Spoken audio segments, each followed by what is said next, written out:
Love Your Kitchen, Designing the Heart of the Home, proudly sponsored by Blum, the podcast where we explore the art of crafting your dream kitchen. I'm your host, Faye Newman, a freelance kitchen designer with a passion for creating spaces that truly reflect the heart of the home. Hello and welcome to another episode of the Love Your Kitchen podcast. As ever, thank you very much for joining me. So today I'm joined by Madison, who's from a company called Craftwood that build bespoke seating, essentially. So we're actually recording this podcast at the HRC Exhibition at the XL Arena in London. So if you hear a little bit of a background noise or somebody randomly playing the bagpipes, because apparently that has been in the background all day, that is why. But yeah, so basically what we're going to talk about today is everything to do with bespoke seating. So hopefully you guys at home will get a feel for, what Craftwood can help you with, but also just talk about the different design styles available. If you're like, oh, I want built-in furniture, but how does it all sort of, combine together? Like what comes first? Like how big should it be? Hopefully by the end of this episode, we'll just get rid of all of those queries for you. So you know exactly sort of, what Craftwood would need from you, and also, what parameters and things to work with for your particular projects. So let's start with what Banquette seating is, because a lot of people say it wrong, like I just nearly did.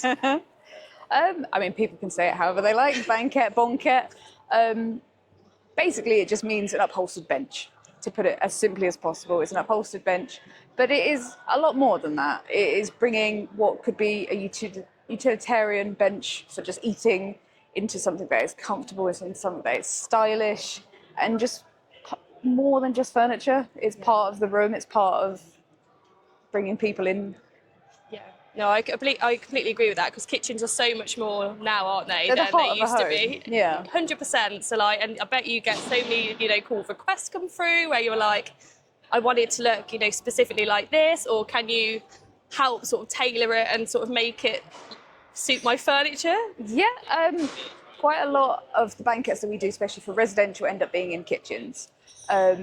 We tend to look at what the final use is of that. So, for example, if it's a couple that's one of them's opening a bottle of wine and one of them's cooking pasta, you want maybe more of a relaxed sort of something like this that is sort of a deeper colour and more sort of bougie.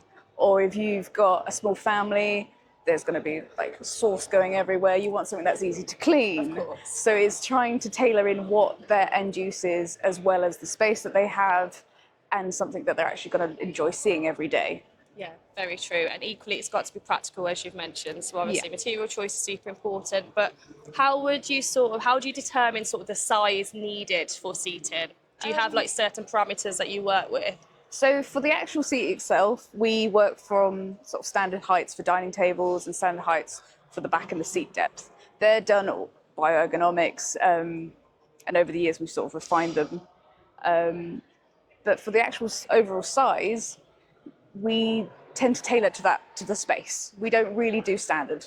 We do anything but. So we'll work within a space, or within, for example, we've done some seating where it went into the curve of a kitchen island. Nice. So that it uses the space. You see that quite often, actually. It looks beautiful. Yeah, you've got no break between like a piece of furniture and the kitchen. But yeah, so we do like to sort of tailor it to each person, each client. But often people have an idea of what they like. Where we do a lot of commercial projects, we've fitted seating in everywhere from swingers golf clubs to the Ivies to Hawksmoor steakhouses. We've done some Gordon Ramsay restaurants. So sometimes clients will come to us and say, well, I've sat here and I loved it. I like that style of seating. Can you sort of emanate that from my home?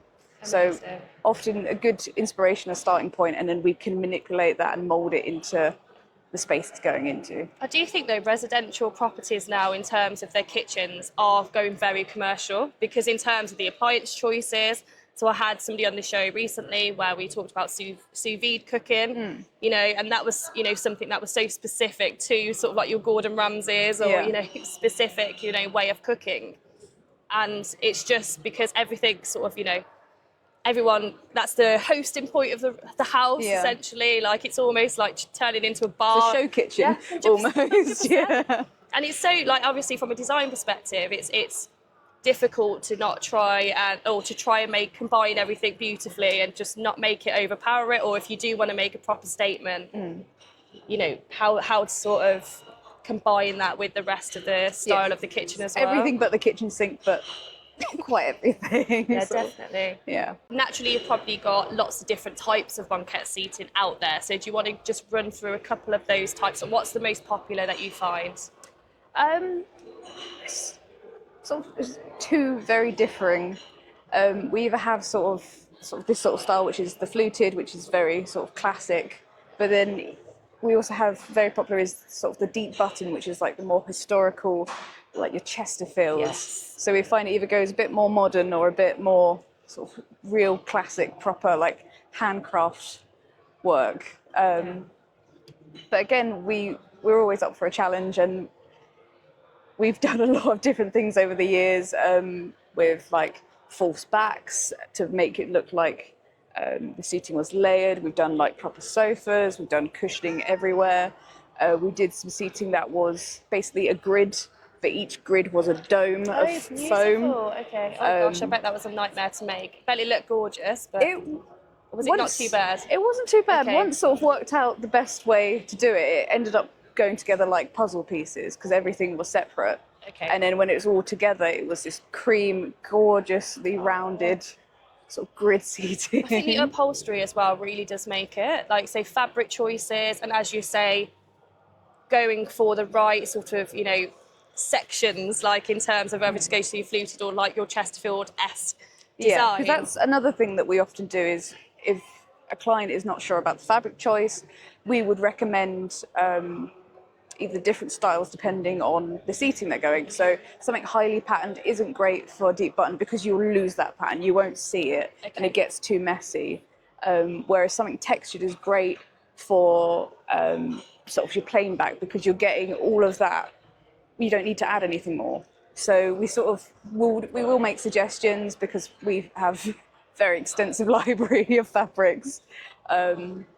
Literally bookcases full of samples. Oh, amazing. So we will make suggestions, but you know, the client is the person that's got to live with it. So if they really want the jazzy, the crazy, you say it a few times to be like, "Are you sure?" And then you're like, "Okay, yeah, we'll make it. That's fine." Because sometimes it is where it ends up going. We had a lady who had hot pink seating, and her home was absolutely gorgeous. She had like dark wood panels and all the wallpaper was floral, and that hot pink just set the whole thing off. So something that you might think, oh, that's a bit, but they knew what they were going for. They knew what they wanted. That's it. And if you put it in the right setting, and if you're brave enough to do that, and you're sort of combining all of those beautiful colours, or maybe different shades of pink in other areas, and maybe going for your wacky wallpaper before, like above that. I've seen that before, where you wallpaper sort of, you know, more of a pattern and more of a design beforehand, and then you bring the colour up, the colour up, or the section like this up to it, and that looks really effective as well. But as you say, pattern on pattern wouldn't work, so then it's all about the texture and the actual manufacture of the, you know, the seat itself, which I think works well.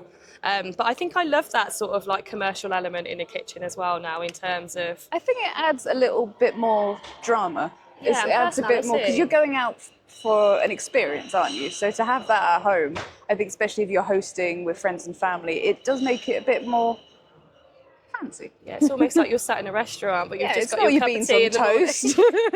I love that so much. I'd be sat there like, I feel great.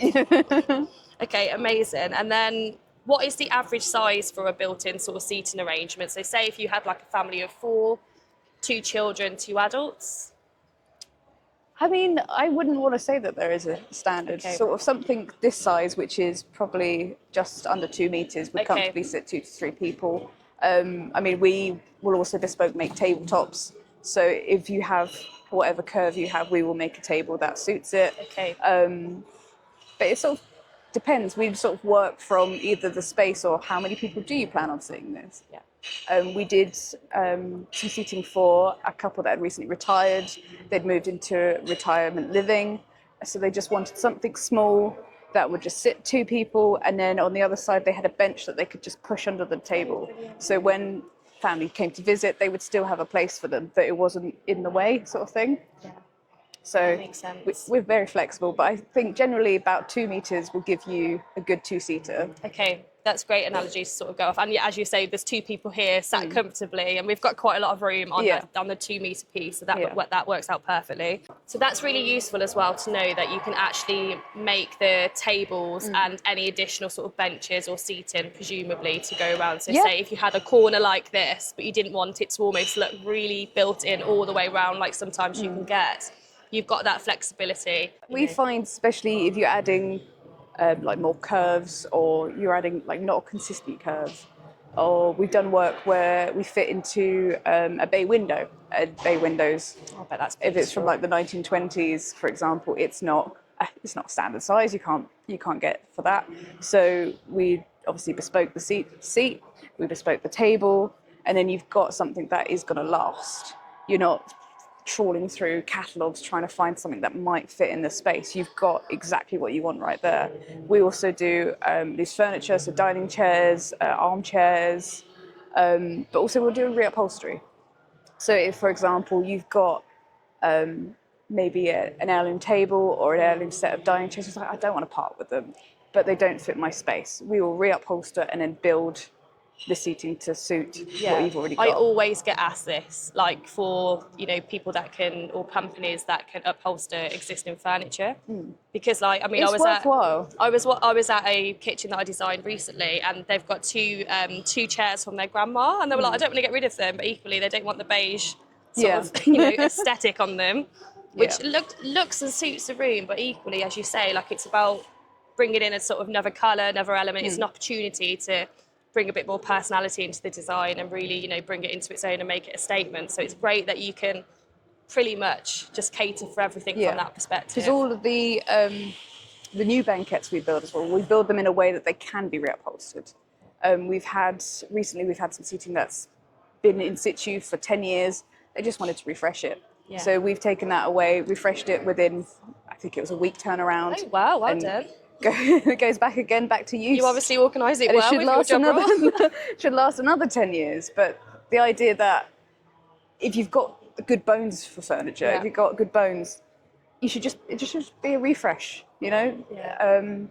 Which I think is better in sort of these days where everything is such fast fashion and fast changing, just get rid of it. Yeah. I think it's better to have something that will last. Well, as we know, kitchens is, you know, massive from a landfill perspective, because obviously everything gets ripped out, everything gets thrown away. Most cases, which is why I always advocate to sell your existing kitchen, even if you hate it, because there's always a use for it for somebody. Yeah, definitely. But I love that actually about, and I think it's, if you've got any existing furniture and you're bringing that back into that space, it's just, again, it's not just changing everything either. Like it's keeping the parts that you love about your kitchen that you've got now, and then also just giving it sort of a refresh. Yeah, definitely. Which, like those grandma's seats, which I completely get why they wanted to change it. Okay, amazing. So we've touched a little bit on material choice then, and you've obviously from a design perspective, but from a practicality perspective then, let's start with like the main structure. Like what do you make the bones out of? Like, is it different woods? Our frame wood is generally a mix of plywood and MDF. Okay. It's very straightforward, FSC sourced where we can. We mainly, if we're doing any sort of timber work, we would go for oak because we can get it in Europe, and it takes colour very well. So we can do a lot of different finishes with it. In terms of foam, we always use crib fibre foam. We use different densities, which is the boring bit. I suppose you have to though, because if you're sat in a certain space, you need something denser, presumably, so it's not going to flex and then you leave a little bum mark over time. I don't know whether that's a professional name. Probably isn't. So we use different foams, but also different springs. We have like webbing if you're looking for like a softer. So there's a different combination of the bases as well as the foam. We'll use reconstituted foam, which is chip foam. So basically any offcuts that we use then get sent and it all gets chipped up together and then glued back together, and that will give you a harder foam, you'd more dense foam. Yeah. So you're still always keeping the cycle going. I'm not going to look at built-in seats the same now. I'm going to be like, what foam is this built out of? It's true though, but you, from a manufacturing perspective, you guys once, you need these to last, 10, 15, 20 years, especially if it's in someone's Yeah. forever home. So you've got to think about the durability of everything. Definitely. And then what if you have like a specific furniture sort of piece to match up with, in a sense of, obviously, if somebody's going for a specific shade of green, for instance, like this lovely green behind us, if they were going for that with their kitchen furniture, can you imitate like the framework if they want quite a lot of the doors? So if they want almost like a built-in section. Like a shaker style, for example, Yeah. we can imitate. What we find with residentials is a lot of kitchen companies are very secret on their colours. So for some of them, we can match them, but for some of them, we will talk to the kitchen company and just say, if we leave this plinth bare, when you come in and touch up any of the paintwork, they'll cover that as well. Then everything matches. So they control everything from their end sometimes. Yeah, because sometimes it is a secret mix of that particular colour and they don't really want to tell us. And that's fine, because they're often more than happy to help. Yeah. So it is that collaboration between us and the kitchen manufacturer. But yeah, we can do stuff on legs or on plinths, or again, matching sort of any skirtings or any other sort of beads and borders. Yeah, because you see them now as well, where you've got your beautiful sort of open plan kitchen design, and then either the banquette seating is attached to the island, or they're sort of separate in its own entity. And it's almost like table, and then the C-shaped seating going all the way around with a T&G panelling at the back, like beautiful topper on it. So I suppose you can marry up the T&G panelling to match the kitchen. Yeah. So sometimes that's different, isn't it? Yeah, because sometimes we find it easier to go in after the kitchen's already in. Yeah, okay. This makes so sense. we've done it before where we've got sort of the template from the stonemasons, so we're in around the same time as the tops are going in, or we're there after the kitchen's fitted, so we see what is already there and we can build on that. But yeah, so we do a lot of woodwork and joinery and stain just to match.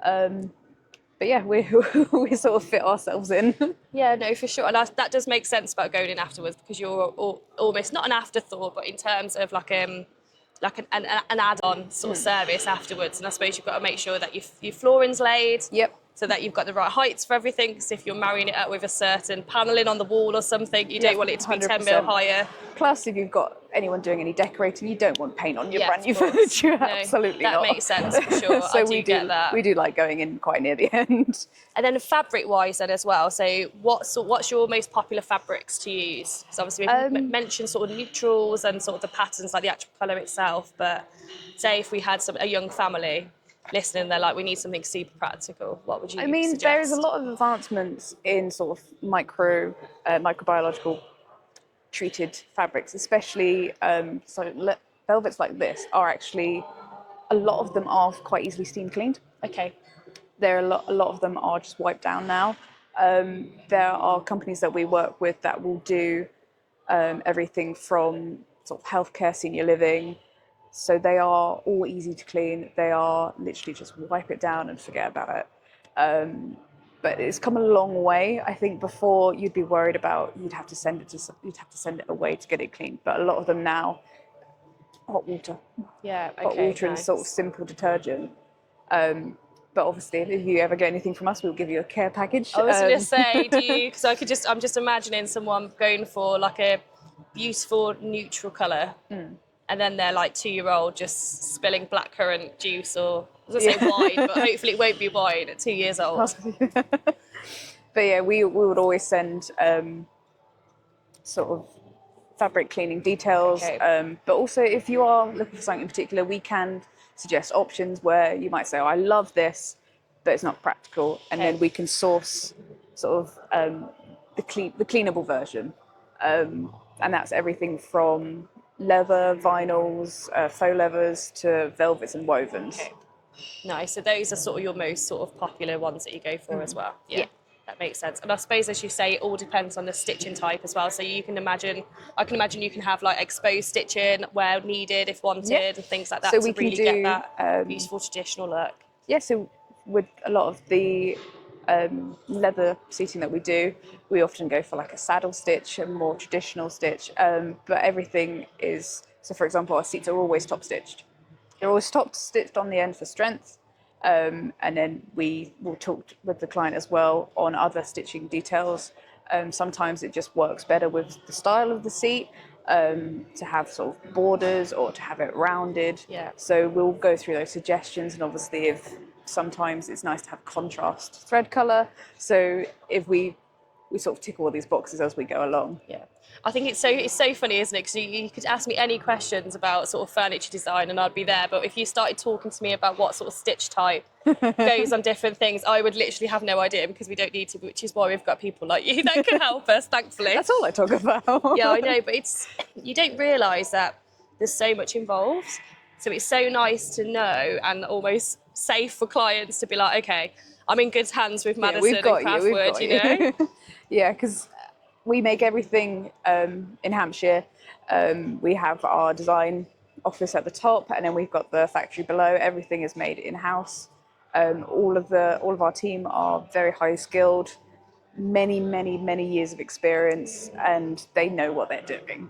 Okay, this is a great question then. So how far can you go with a design? Has there been sort of an out there project that you've been a bit like, this is very cool, or like you've had a really strange request that you can share with us? I mean, we always like a challenge. I like puzzle solving. So I like to see designs and try and work them back into how we're going to actually build them. We did some seating for Grapes Design, which is at bar 13 underneath Chateau Denmark, and the render he sent me was of a beautifully curved Chesterfield seating, bright red, and with arms that swooped down into what I can only describe as a 3-tier cake on each side. But it was a beautiful mix of your traditional with vibrancy and life, and it was difficult to build or to design, but it's a showpiece, and he is a very good designer. They actually won an award for this bar, which was the Muse Hotel Awards 2024. The whole place, if you ever get a chance to, I would highly recommend it. Where did you say it's beautiful. Was? So it's Chateau Denmark and bar 13. We did quite a few bits of seating in there. We did the whole of the basement, which is all blue, pocket fluted like this, but also on the seat.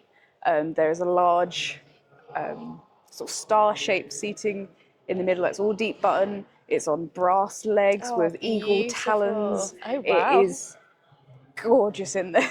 And it's all very high as well. Like, you're using sort of the heights, aren't you? So it's not just like a standard seat like this with your, as you say, your 3-tier cakes at the end. You know, you're using that height in different sections, which I think as well, from a commercial element, if you've got beautiful high ceilings or you want to create that sort of grand look, using that height all the way up, and then, as you say, piecing it with sort of, you know, more sophisticated coloured fabrics, just works beautifully.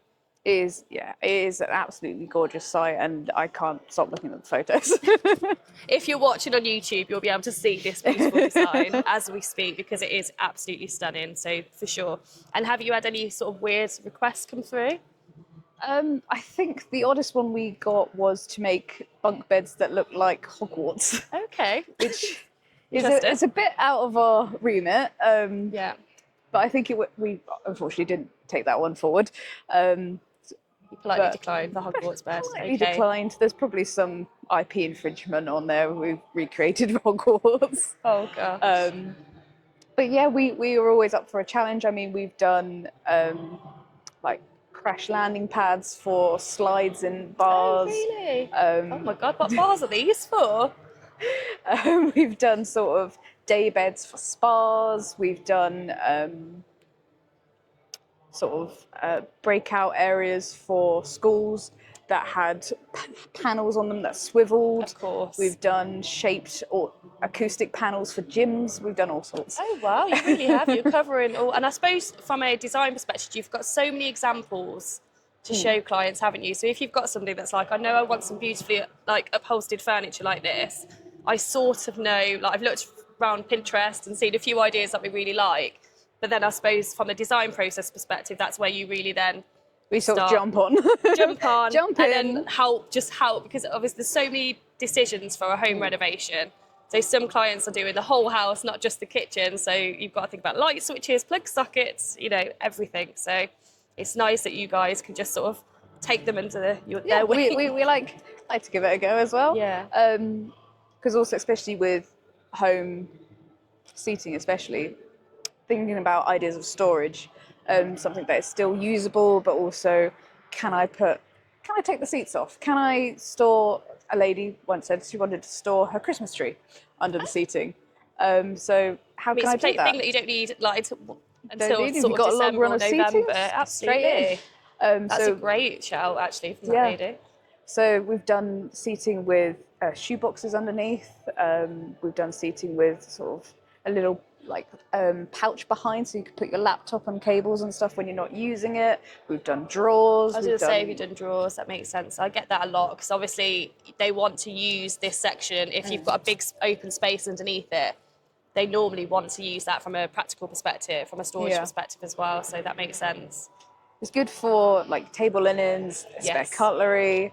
Could you imagine? Just 1 second, let me get you a fork. Here's one I found earlier. Sorry, it's a spoon. But it's like trying to also build in those practical elements as well as the design. No, for sure. No, that makes sense. Amazing. I'm learning so much today. I won't be like, as I said, I'll be You won't be monitoring looking at them the foam. same. I'll be You like, won't- oh, this is a chip foam or whatever you said. I drive my husband nuts. I can't go into a restaurant without looking at the seating, and you just notice different companies do things slightly differently. Like, oh, I don't know why they did that, but oh, I like that. I'm the same with You kitchens. won't I'm an see- absolute nightmare. You won't Someone's see anything the same. do you like my new kitchen? I'm like, yeah, it's great. It's great for you. Yeah, no, exactly. As long as they're happy, and I think that's the main thing, isn't it? Like, as long Yeah. as your clients are happy, your friends and family are happy, you're all good. So let's delve into the design process a little bit more then.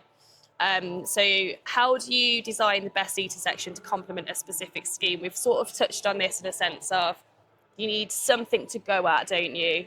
Yeah. From a so design perspective. for us, it's good to see the space that it's going in and speak to the client what they want to get out of it.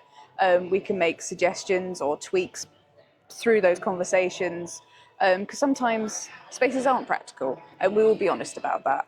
And we would try and make as much work as possible. But if you've got, a tiny kitchen and you want to seat 50, you're probably not going to do it. Makes sense. So we do like to work with the space that we've got, and we Yeah. will make suggestions. We can do like layout plans, and obviously where I said we can do the tabletops, so we can work out how many people we can comfortably sit and sort of build that in so they're aware of what they're going to get, sort of thing. I've just realised we've got the bagpipes playing again. The bagpipes again. I don't know when they came in, so you've got some St Patrick's Day music in the background.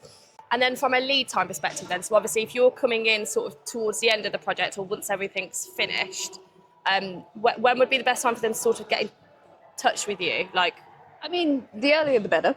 yeah. Because, as I say, we like to install near the end. But if we are aware of where we're going, or because sometimes we can talk with the kitchen designers, and sometimes it's worth us sort of slipping in between maybe the countertops or before everything's gone away to do like the bases, or maybe do everything at once. So the earlier the better. Yeah. I mean, we tend to work on an 8-week program. So we have the first 4 weeks for designing and doing reiterations till we get exactly what you're looking for. And then the next 4 weeks will be for the build phase. Yeah. And then installation after that. And then build phase then. So would a piece like this come all in one? So you build it sort of in your factory and then take everything down and then fix it, presumably. Yeah, so depending on, so this piece is completely freestanding. So it would arrive like this, beautifully wrapped. Yeah. When we're doing a sort of, if we were building into the corner and we were doing like some lovely capping, we're just finishing everything off, or we're doing it on plinths where we want to put some sockets, for example, we will bring that in parts. Yeah. And then we will do all of the fine tuning when we get to site. Yeah, because actually you've got to obviously marry up with the electrician as well to make sure that yes, you've cut the socket holes, But then then it's come got in to be and fit it, connected yeah. up. So that makes sense that you need then the tradie on site to be like, okay, yeah, we need to obviously attach all that together, fix everything up before then you fix down, say, like a lid on it or something like that. Okay, that makes sense. So I suppose the earlier that they get in contact with you to make sure, so you've got a sort of an inkling of how the design's going to look, and then doing like final measurements when everything's sort of installed. Obviously, as we said, make sure that the floor is down. Anything that will affect that seating is what I always Anything say that's to going clients. in that area, So logically look at that area and think, okay, do I need any paintwork? Do I need, flooring, electrics, as we've mentioned, and even sort of the heights of things. Yeah. So like when you've got like a light socket or something like that, think about the proportions of those elements as well. Because often we can build around them. So if you do have existing sockets that you don't use and you don't want to put them through, for example, the plinth, we can notch out our frames so that they're not bothered. Yeah. So that you could still, if you ever changed your mind, you could move the seating and you could still use that. Like, the more information we have, obviously, the better. And yeah, if we can come earlier in the project, or we can sort of survey and then talk through what implications everything has, the more information, the better. So from a built-in perspective then, do you normally do a survey yourselves just to make sure that everything is intact? We strongly recommend it. I can because understand why. Unfortunately, masonry is never square. Yeah, it's true. So Very true. we always like to take all the measurements, the angles, if you've got any existing skirting, obviously socket locations, but also access. If you're having a great big unit, but you've got a very narrow doorway, we're going to have to build it slightly differently to get it into the building. Makes sense. We don't want to start taking windows out or anything like that. So it's all of the steps up to getting the seating in as well as that building makes the sense. seating. No, for sure, that makes complete sense. And then do you go sort of and travel all the way, around the UK? Yeah, I mean, commercially we've done sites in New York, Washington, Geneva, Belfast. Yeah, nice. But yeah, our team will travel around the UK as well. Yeah, it's amazing, isn't it? Like that you've got all your beautiful seats all in these amazing places. We're everywhere. Yeah. And then when you are in the design phase, like what do you sort of do the CGI drawings, like renders of the space, or? So we, as a standard, would do technical drawings. Yeah. They are generally 2D. Yeah. That is what then the team downstairs work from. Everyone works from the same drawing. We can do 3D renders. Sometimes they are more helpful for your residential clients, but also we'll send samples, and we've also got a lot of existing seating. Yeah. So our head office, we're absolutely full of samples and prototypes. So if you're not 100% sure, you can just come see us. Oh, I love that. Yeah. Come see us. Just book in with one of our sales team. They'll show you all the different styles, so you can just sit on something and feel what it's like. Same with any of the finishes. So seeing what real leather feels like compared to a faux. I think it's just better to know what you're getting. I think so as well. I mean, we've been sat on this beautiful seat for 30 minutes or so.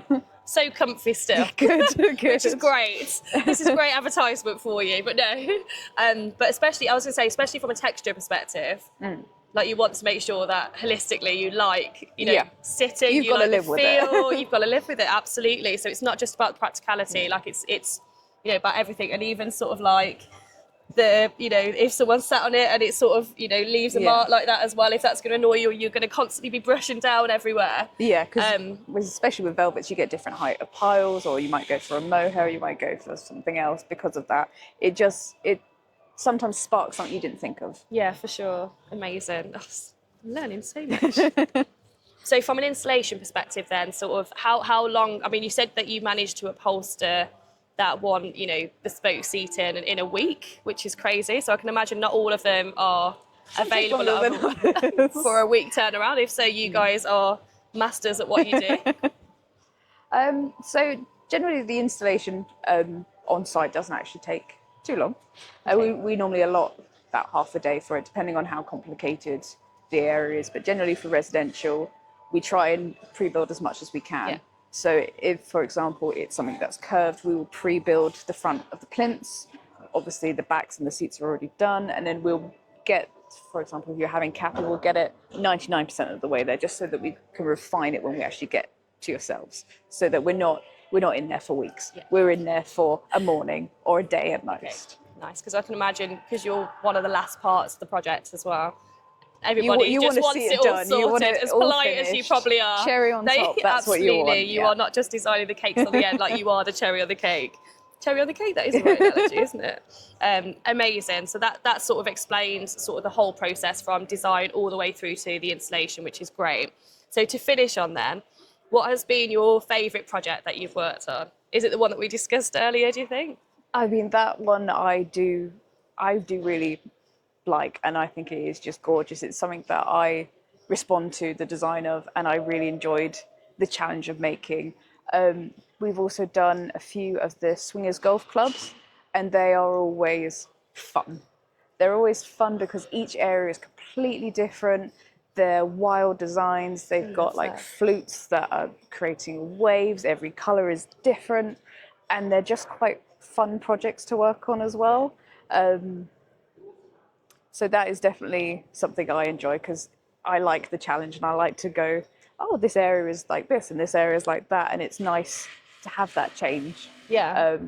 But I like a challenge. I think that's design in general, isn't it? I'm the same with kitchens. Like people are like, people say to me, you've designed so many kitchens over the years. Like, how are you still passionate about kitchens? And it's like, well, they're all so different. Yeah. Each client's different, which is really exciting. And as you're in that house for sort of 15, 20 years for something that you've created, which I think is pretty special. Exactly. Yeah. Built to last. Absolutely. So amazing, Madison. Thank you so much for obviously going through everything today. I feel like everybody sort of watching or listening will have a great idea now about, different options out there for banquette seating, and any sort of upholstery that they need doing for their projects. Yeah. So if there's a client sort of watching and they're like, I absolutely want to use you guys or get more information on how to work with you, where would they go? So you can either go to our website, which is craftwood-uk.com. We have a contact form there, but we also have a small quotation page. So basically that will take you through what you're thinking of. Okay, nice. So there is a guide there for what shape you're looking for, what size you're looking for, and sort of any styles, and then that will send it straight to us, so we've got a better idea to help going forward. And our Instagram is craftwood_UK, where we post lots of pictures of what we're working on currently, finished sites, all ranging from commercial to hospitality to residential. Amazing. No, thank you so much, Madison. No problem very much appreciate it. Thank you for taking the time to watch this video today. If you have liked what we have spoken about, why not like and subscribe to this YouTube channel. Also, what you can do is click on the notification bell to keep yourself notified of all the new content to come.